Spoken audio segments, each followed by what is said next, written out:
বিদেশের মাটিতে বাঙালি সংস্কৃতি তুলে ধরতে মালয়েশিয়ায় ঈদ পুনর্মিলনীর আয়োজন করল বাংলাদেশি মালিকানাধীন ওয়াইএন গ্রুপ। কুয়ালালামপুরের জালান পান্ডাং পালাংয়ে প্রতিষ্ঠানের এমডির নিজ বাড়িতে এই অনুষ্ঠানে স্থানীয় মালয়েশিয়ান বাংলাদেশি কমিউনিটির নেতাকর্মী, স্থানীয় পুলিশ কর্মকর্তা, ব্যবসায়ী, জনপ্রিয় শিল্পী ও অভিনেতারা উপস্থিত ছিলেন। নানান বরণ গাভীরে ভাই একই বরণ দুধ, জগৎ ভূমিয়া দেখিলাম একই মায়ের পুত। কবির চরণের মতোই প্রবাসী বাংলাদেশিরা এক হয়ে যান বিভিন্ন উৎসবে পার্বণে। মালয়েশিয়ার কুয়ালালামপুরে বাংলা নববর্ষ এবং ঈদ পুনর্মিলনী উদযাপনের আয়োজন করে ওয়াইএন গ্রুপ। পবিত্র কোরআন তেলাওয়াতের মাধ্যমে শুরু হয় আলোচনা পর্ব।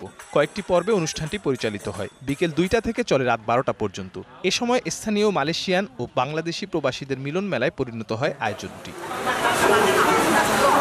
বাঙালি সংস্কৃতি বিদেশের মাটিতে পরিচয় করাতে মালয়েশিয়ান ও বাংলাদেশিদের জন্য দেশীয় খাবার পরিবেশন করা হয়। এখানে এসে অনেক ভালো লাগলো, অনেক সুন্দর একটা আয়োজন। থ্যাঙ্কস ইয়াসির ভাইকে।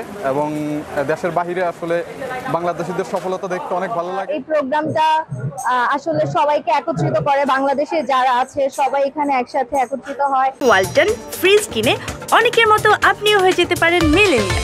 সেরা পণ্যের সেরা অফার। ধন্যবাদ জানাচ্ছি ইয়াসিন ভাইকে এরকম একটা সুন্দর আয়োজন করার জন্য। আজকে এখানে এসেছি ইয়াসিন ভাইয়ের আমন্ত্রণে, আমাদের অনেক ভালো লাগতেছে।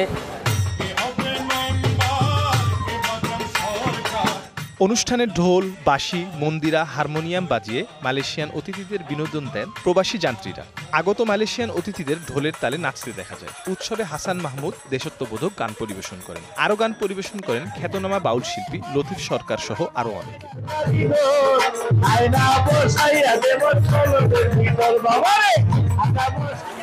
অনুষ্ঠানের আয়োজন করেন প্রতিষ্ঠানটির কর্ণধর বাংলাদেশি মালয়েশিয়ান মোহাম্মদ ইয়াসিন টুটুল ও তার সহধর্মী। প্রতি বছরের মতন আমরা চেষ্টা করি এই দিনটা যাতে আমরা সবাই একটি ছাদের নিচে সব মিলে মিশে একসাথে জানি আমরা উৎসব মুখর পরিবেশে উদযাপন করতে পারি। আমাদের যারা স্টাফ আছেন, আমাদের সবগুলো কোম্পানি, সব স্টাফদের সাথে, পরিবারের সাথে, আত্মীয় স্বজন, বন্ধু বান্ধব, কলাকুশলী সবার সাথে আমরা যাতে এই দিনটি আমরা উপভোগ করতে পারি এবং এই দিনটির জন্য আমরা পুরো বছর অপেক্ষা করে থাকি। মালয়েশিয়ানদের মাঝে বাংলাদেশি সংস্কৃতি বিকাশে অবদান রাখায় ইয়াসিন টুটুলের প্রতি কৃতজ্ঞতা প্রকাশ করেন বাংলাদেশি কমিউনিটির নেতৃবৃন্দ। অনুষ্ঠানে অন্যান্যদের মধ্যে উপস্থিত ছিলেন মোহাম্মদ শহীদুল্লাহ শহীদ, মোহাম্মদ আক্তার হোসেন, আব্দুর রউফ লিটন এবং Giasuddin Ahmed. DBC news desk.